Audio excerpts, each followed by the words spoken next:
Brady a good example of, and at least it seems like from what you've seen in the media a little bit, I know the media's, you can't really trust what they say, but he knew that the divorce was coming, and he spent the next year transferring assets into trusts into his mom's name, and then when he pulled the pin, she's like, okay, I'm taking you to the cleaners for half. Sorry, Miss Bunches, Mr. Brady owns nothing. I think she was actually the breadwinner. She made more money than he did.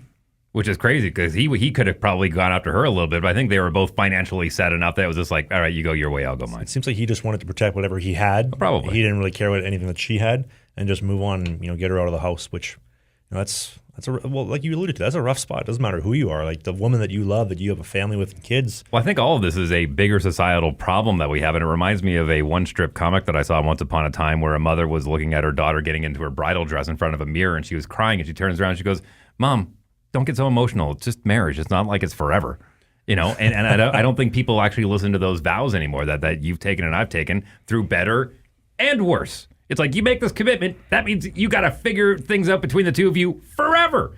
And no one really takes that seriously anymore. Can I add to you real quick though? Like even though you guys are married and I'm not, and me and Dave have had this conversation many times, the game has totally changed since you guys got married. Sure. Right? Marriage is an Instagram post, an Instagram story of the ring, the day, the dress. It's nothing more than a relationship status on social media. Bingo. And it's not, I'm prepared to serve my husband for the rest of my life and he's prepared to serve me in the best interest of the family and the kids, which is the ultimate goal. It's not about us, it's about them. Is that not an accurate statement?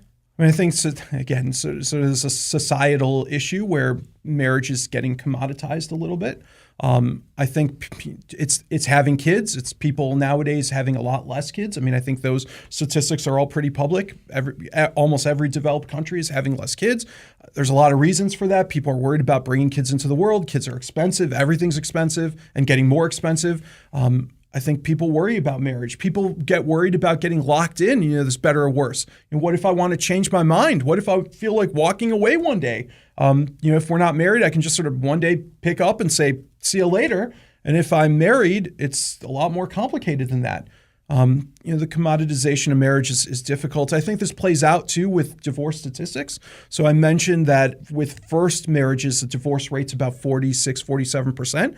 By the time you get to your fourth marriage, divorce rates are like 70%. Because at that point, you're sort of like, if it's not you, it'll be the next person. And so those, you just literally commoditize the marriage relationship. Well, I think those statistics increase even more if you come from a broken home too.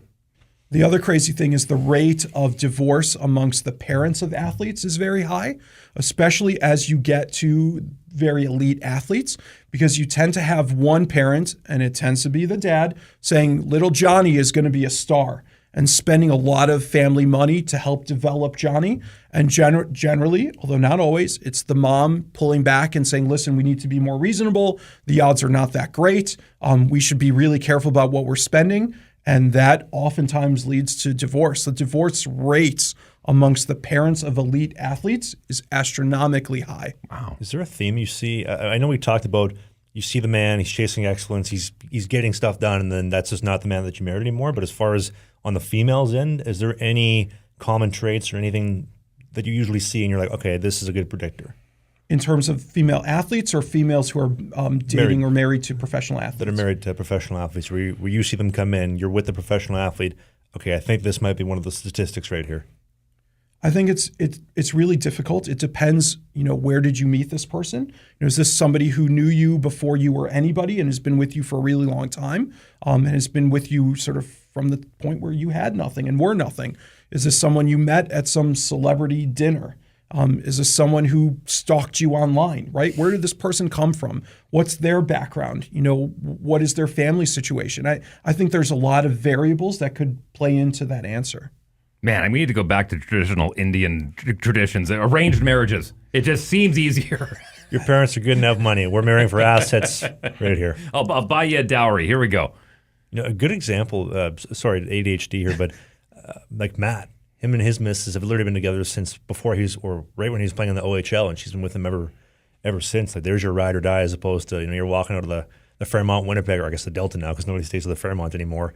Oh, and I think there's my missus with the big sign, I love you, you're my favorite player.